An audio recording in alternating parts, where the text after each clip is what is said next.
Hoje nós vamos começar a realizar os nossos estudos referente ao capítulo 5 do Halliday, tá? de Física 1. Bom, a gente tem que parar e pensar o seguinte: até agora, o que a gente fez? A gente estudou e sabe dizer a posição do objeto, tá? Essa posição do objeto, a gente consegue fazer isso através de uma função horária, certo? Então, eu tenho uma equação matemática que me permite saber onde que o objeto vai estar, a posição, à medida com que o tempo passa. A partir do momento que eu tenho essa função horária, eu consigo saber como que vai ser o comportamento dele a título de velocidade, fazendo a derivada da posição em relação ao tempo. Isso vai me determinar uma função horária, só que agora voltada para a velocidade. E se eu continuo nesse mesmo raciocínio, eu consigo chegar a uma função horária da velocidade, da aceleração, perdão, que é a derivada da velocidade em função do tempo, ou a segunda derivada do tempo, da posição em relação ao tempo, tá? E isso aqui vai me fornecer a função horária da aceleração, ok? Então, eu consigo saber onde que ele está, qual a velocidade dele e qual a aceleração. Mas, a partir de agora, a nossa pergunta vai ser, tá? O nosso questionamento: como conseguir isso? Porque, por exemplo, se eu coloco uma moto em movimento, ela vai ter um comportamento diferente de um carro em movimento, tá? Então quer dizer que todos esses objetos, a partir do momento que eu coloco eles em movimento, o que eu tenho que fazer? Por que para fazer uma moto acelerar é diferente de fazer um carro acelerar, um caminhão acelerar? Então, quais são os fatores que vão influenciar nisso, tá? Então, essa é a questão agora.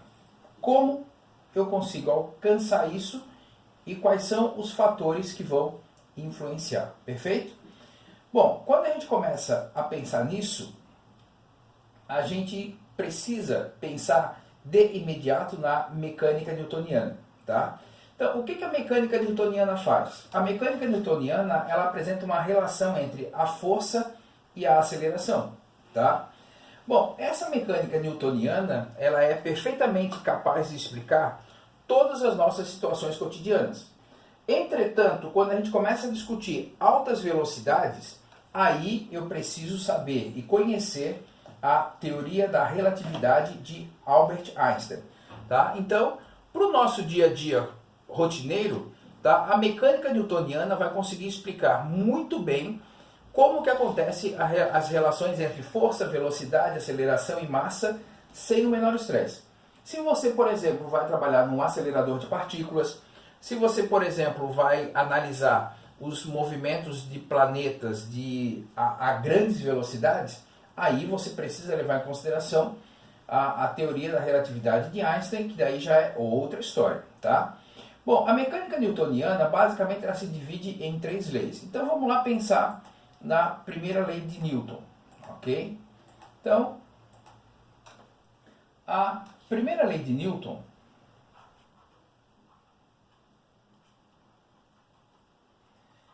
ela basicamente está associada à inércia. Bom, e o que é inércia?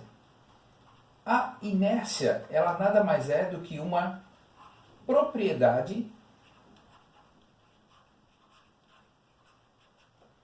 geral da matéria. Como assim? Olha só. A ideia vai ser mais ou menos a seguinte: se eu sei que o meu objeto tem massa,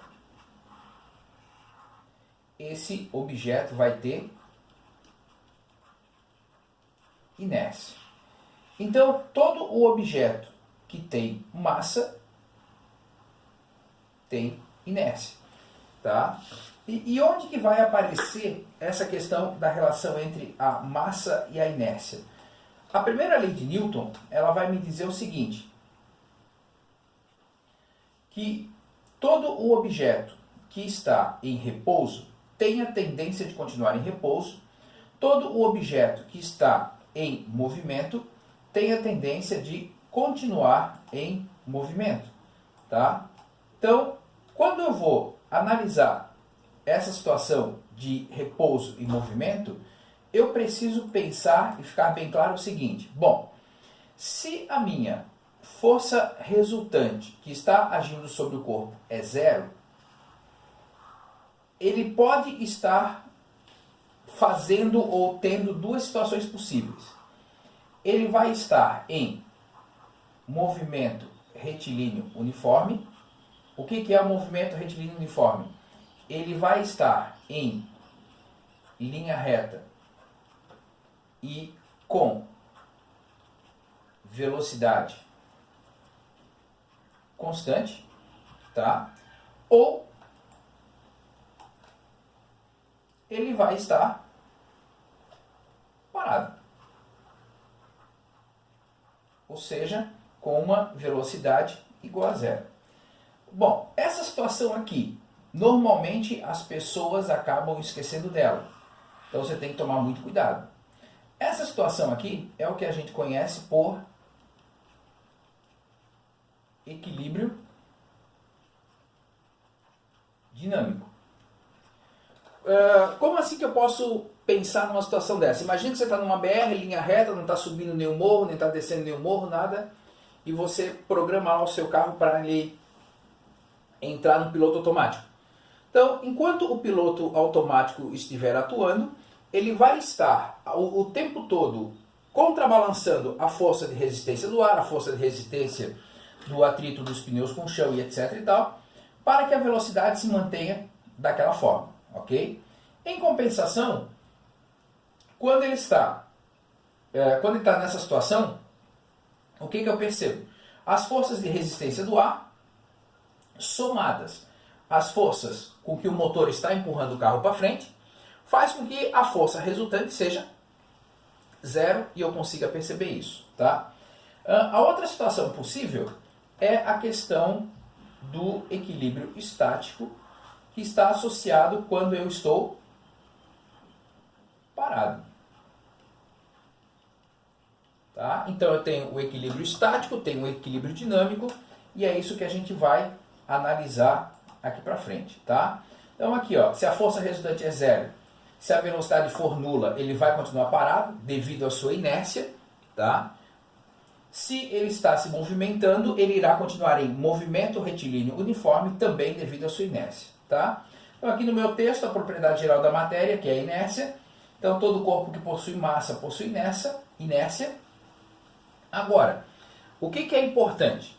Se a força resultante for diferente de zero, haverá alteração na velocidade, quer seja no seu módulo, no seu valor, então quer dizer que a velocidade pode passar de 10 para 20, de 20 para 30, ou de 40 para 30, de 30 para 10 e assim por diante, né? E para fazer isso, se eu vou mudar o valor da velocidade, eu vou ter uma aceleração tangencial, mesma direção e sentido contrário ou não da velocidade, tá? E se ela for uma direção, se a velocidade mudar a sua direção e sentido, eu vou ter que ter uma aceleração centrípeta. Mais para frente a gente vai discutir aqui sobre essa aceleração centrípeta, tá? Bom, eu separei aqui alguns casos clássicos de discussão sobre a primeira lei de Newton. Então a pessoa está lá no ônibus, o ônibus está com uma certa velocidade, então quer dizer que todos os passageiros que estão dentro dele também estão naquela mesma velocidade. A partir do momento em que o motorista, por exemplo, pisa nos freios, tá? A pessoa que estava na mesma velocidade do ônibus, a tendência dela é continuar em movimento. Por quê? Se ela estava em movimento, devido à inércia dela, a tendência é continuar o movimento. Se ela não se segurar aqui nesses suportes superiores do ônibus, ela vai com certeza parar lá no para-brisa, ok? Bom, vamos pensar agora uma situação onde a pessoa está acelerando e freando. Então, por exemplo, eu acho que se você já andou alguma vez de avião, você conseguiu perceber que quando o avião começa a acelerar para decolar, você realmente se sente colado no ônibus. Então, no avião, perdão. Então, o que está acontecendo aqui? Se você estava em repouso, tá, a sua tendência era continuar em repouso. Então, quer dizer que o banco que está fixo no avião vai fazer a força necessária para tirar você de uma situação de repouso e passar para movimento. Tá? Da mesma forma quando você vai frear. Então, por exemplo, você sofreu um acidente de carro e você não estava com o cinto de segurança. Então, a partir do momento que você tem o cinto de segurança e você vai frear bruscamente o carro, a tendência do seu corpo é continuar em movimento. Então, se ninguém fizer uma força sobre você, você vai ser lançado contra o para-brisa, contra o volante, contra o banco da frente, se você é um passageiro do carro, da parte de trás do carro e por aí vai, tá? Imagina que o cavalinho está vindo e de repente o cavalinho resolve parar. Bom, se você não está bem firme sobre o cavalo, a sua tendência é continuar em movimento. Então o cavalo parou, fazendo força sobre o solo. Se você não fizer força sobre o cavalo para se segurar, esquece. Isso aqui é uma brincadeirinha, né? Você tem lá um papel cartão, você tem uma moeda e embaixo você tem um copo. Então, se eu der uma batida bastante forte, entre aspas esse forte, né? Mas com bastante um impulso bastante intenso nesse papel cartão para tirar ele, a moedinha que está em repouso vai continuar em repouso. Então, quer dizer que o papel cartão é posto em movimento, tá? Mas essa moedinha não, e essa moedinha então ela acaba caindo, tá? Outra situação aqui, ó, por exemplo, o carro está vindo nessa direção aqui e ele quer começar a andar nessa direção. Para fazer essa mudança de direção, eu preciso ter aqui no momento da curva uma aceleração centrípeta. Mais para frente a gente vai ver isso. Mas agora, imagina o seguinte, por exemplo, você está vindo aqui e de repente você se distraiu, não fez a curva. Qual é a tendência do carro? A tendência do carro é continuar em linha reta. Vamos para uma situação um pouco pior. Tinha óleo na pista, por mais que você virou o volante, você não conseguiu alterar a direção do movimento desse carro. Então quer dizer que não conseguindo alterar a direção do movimento desse carro, o que você observa é, se estava nessa direção, vai continuar andando nessa direção devido à sua inércia, tá ok? Bom, então agora a gente começa a caracterizar algumas grandezas que a gente vai precisar. Bom, força. Eu tenho certeza que você sabe muito bem o que é força. Mas agora, como é que eu vou caracterizar essa força? O que ela pode fazer? Bom, a força ela pode gerar uma deformação ou quebra, tá? Então, por exemplo, se eu pegar uma régua entre os meus dedos, uma régua daquelas plásticas de acrílico, se eu for fazendo força no meio dela, daqui a pouco eu, bum, quebrei ela, tá? Ou, enquanto ela estava se deformando, eu criei como é que eu posso dizer? Uma flexão nela, né? Bom, a força ela pode gerar alteração de velocidade. Ela pode gerar alteração de velocidade, quer seja no seu módulo. Então, a partir do momento que eu apliquei a força, eu posso começar a observar a velocidade e perceber que ela ou está aumentando ou está diminuindo, tá? Eu posso criar uma alteração na direção da força, como no exemplo que a gente acabou de ver aqui do carro, né? Então, apliquei uma força aqui de maneira correta, o carro que estava na rua nessa direção, agora está nessa outra direção aqui, na rua ao lado, ok?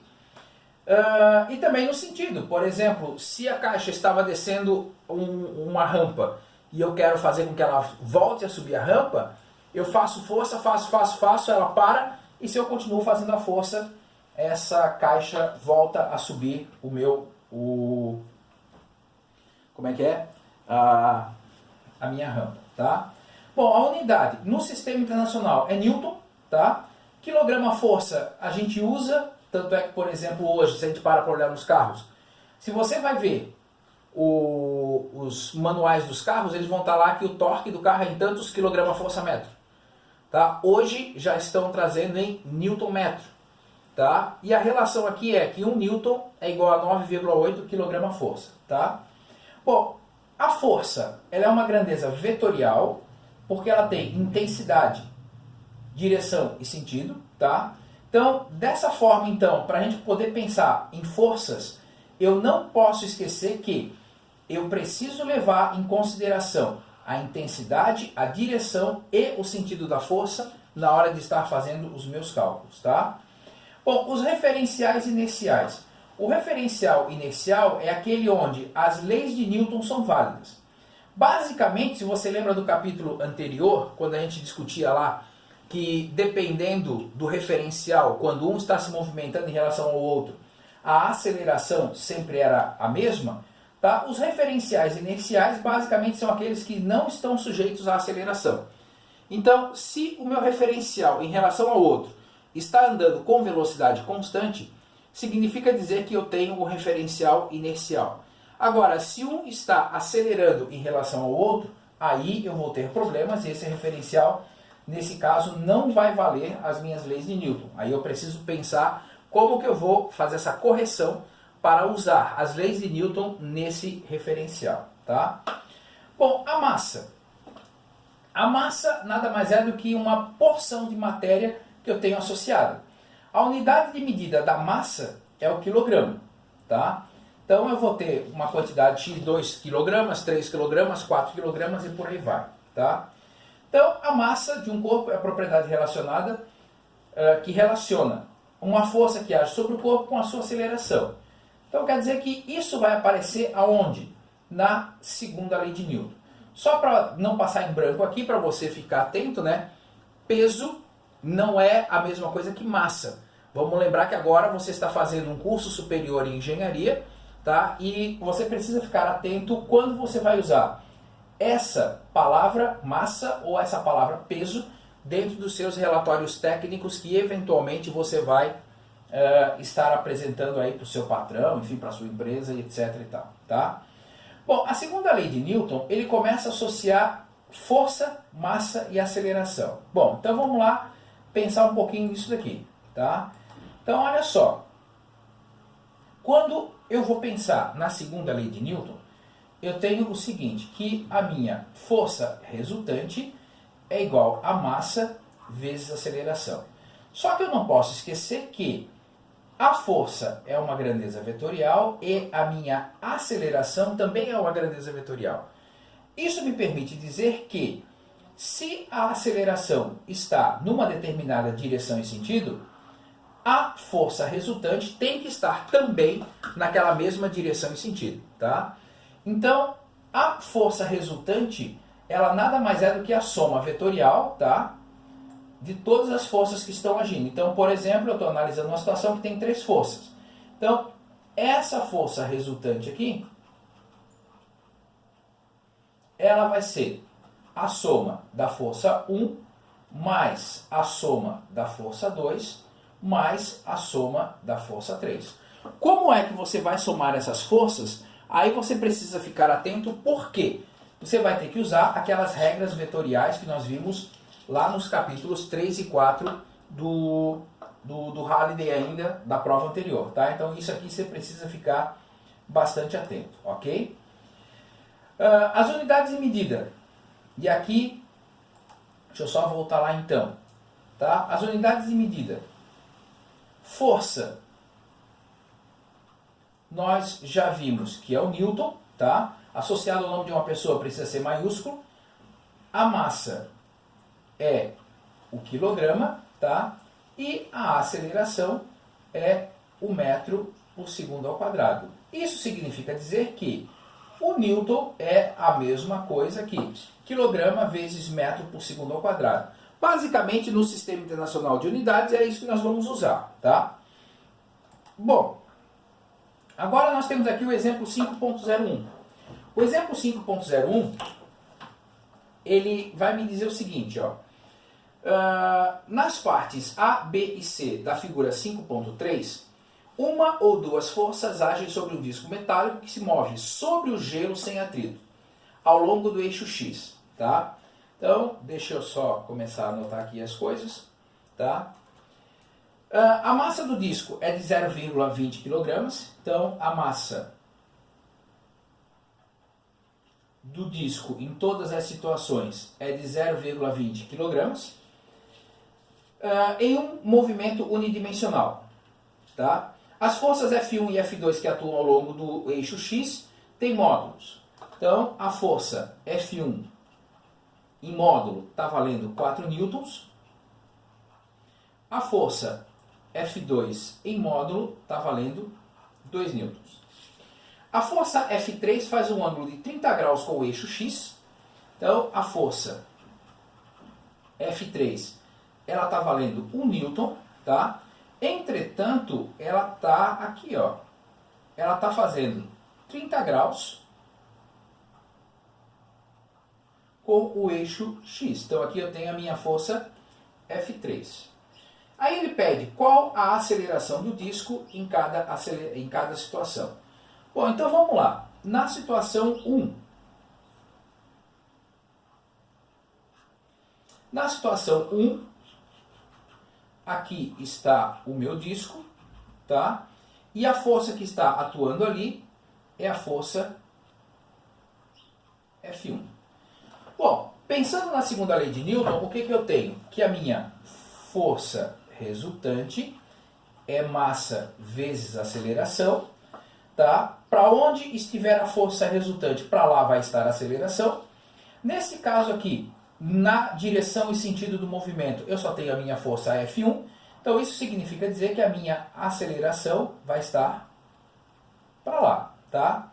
Bom, feito isso, quem vai ser a minha força resultante? A minha força resultante vai ser a F1, que vale 4 newtons. Quanto que é a minha massa? É o 0,20 kg. Aí eu tenho que calcular a minha aceleração. Então quando você faz aqui o 4 dividido por 0,2 para calcular a minha aceleração, você vai chegar à conclusão de que a aceleração aplicada ao disco pela força F1 vai valer 20 metros por segundo ao quadrado, ok? Bom, só que ele não para aí. Aí vem a situação B. A situação B eu tenho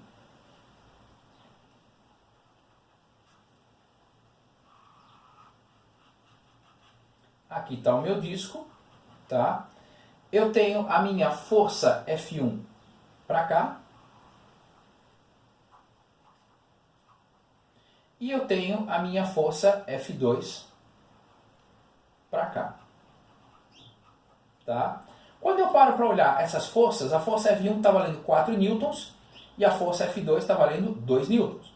Então eu consigo identificar que, nesse caso aqui, o módulo da força F1 é maior do que o módulo da força F2. Então isso significa dizer que a minha aceleração vai estar voltada para a direita. Tendo feito isso e aplicando aqui a segunda lei de Newton, ou seja, força resultante é igual a massa vezes aceleração, pensando na soma vetorial de duas forças de mesma direção sentidos opostos, eu vou subtrair.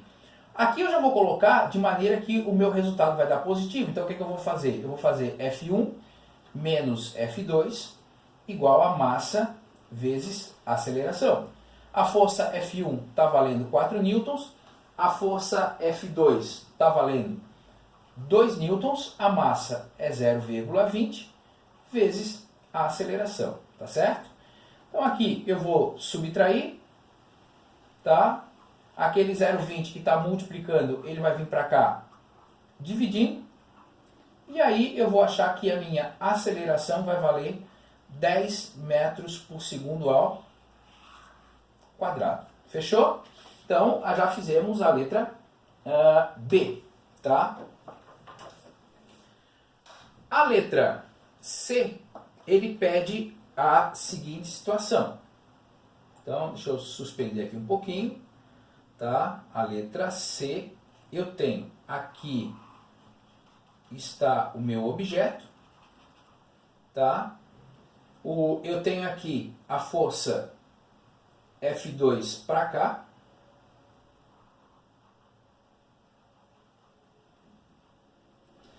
E aqui ele me disse que a força F3 ela está assim.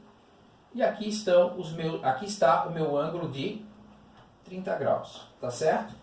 Bom, para pensar que o movimento do meu objeto, ele vai ocorrer nessa direção aqui. Se vai ser para a esquerda ou para a direita, aí eu tenho que parar e pensar e analisar, tá?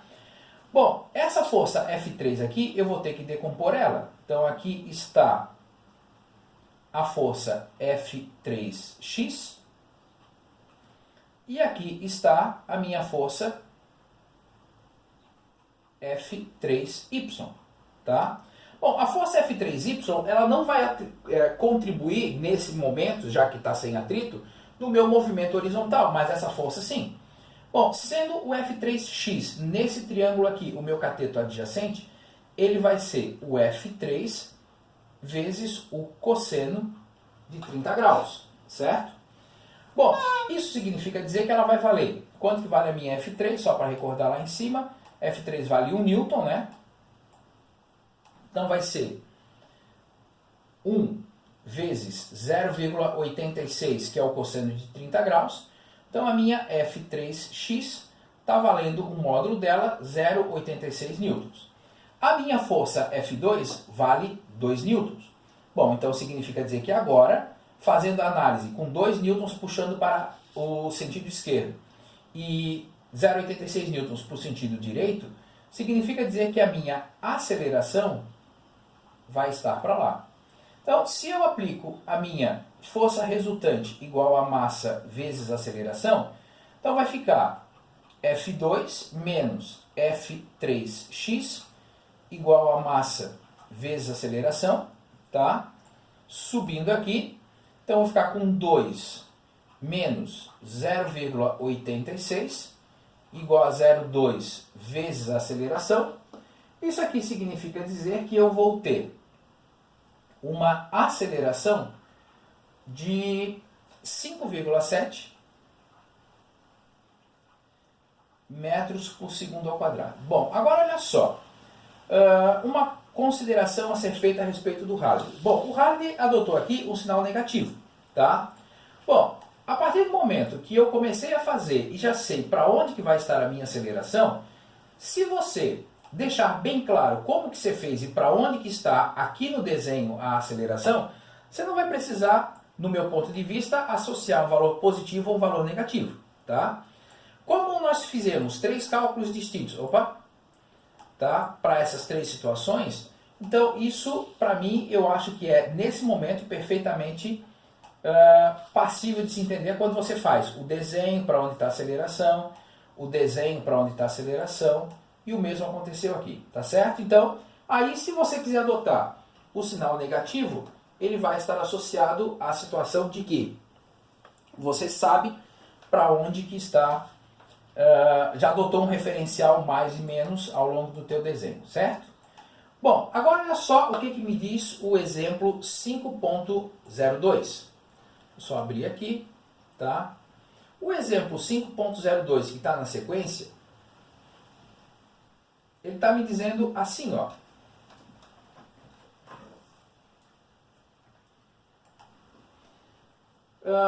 Na vista superior da figura, uma lata de biscoito de 2 kg. Então, olha só, eu tenho uma massa de 2 kg, tá? Que é acelerada a 3 metros por segundo ao quadrado. Só que aí agora vamos fazer o desenho aqui. Então, aqui eu tenho o meu eixo Y, aqui eu tenho o meu eixo X, tá? Eu vou desenhar a minha lata aqui, fazer um diagrama de corpo, tá aqui nesse pontinho azul, e ele diz que a minha aceleração, aquela ali de 3 metros por segundo ao quadrado, está aqui fazendo, tá, 50 graus com esse eixo, ok? Bom, essa aceleração é causada por 3 forças horizontais, das quais apenas 2 são mostradas na figura. A força F1, que tem 10 newtons. Então, a minha força F1, ela está aqui e vale 10 newtons. Tá? E aqui eu tenho um ângulo de 30 graus, ok? E aqui eu tenho uma força F2, que vale 20 newtons. Então a minha força F2, ela está aqui e está valendo 20 newtons, ok? Bom, aí ele quer saber quanto que vale essa terceira força para que eu tenha isso. Pois bem, vamos pensar fazendo assim, ó. Eu posso decompor aqui essa força e fazer aqui um F1Y, tá? Fazer aqui um F1X, F1Y, tá? Da mesma forma, eu posso pegar aqui e decompor a minha aceleração numa aceleração X e numa aceleração Y, tá? Bom, aí quando eu paro para pensar, eu tenho que ver o seguinte, na direção X, eu só tenho a força F1X. Então eu posso pensar o seguinte, na direção X.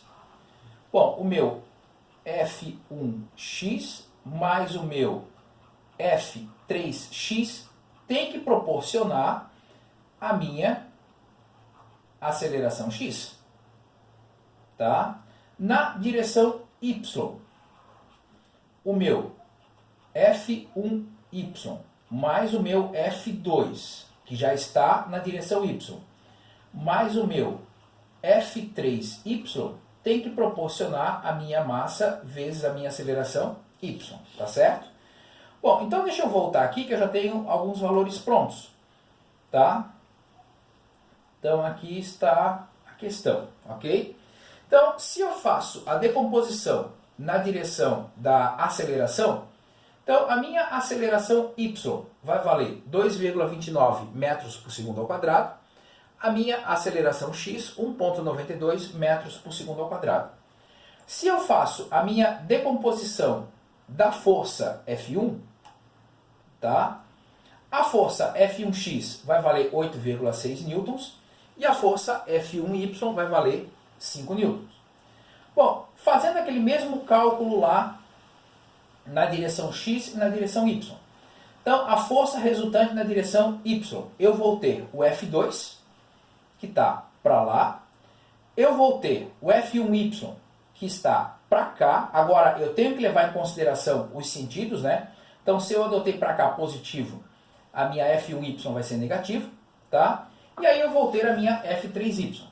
Então, quando eu paro para olhar aqui, a massa e a aceleração na direção Y, eu encontro uma força F3Y de menos 10,42 newtons. Então, quer dizer que a minha F3Y vai estar aqui, ó, na direção Y negativa. Quando eu olho na direção X, o que eu vou ter? Eu tenho a F1X, que eu sei que é para cá, oposto ao X, por isso negativo, né? Tá? Mais a F3X, a massa e a aceleração X. Fazendo esses cálculos, eu encontro que a F3X vale 12,44. Então, a minha F3X está para cá, a minha F3Y está para cá. Bom, pensando na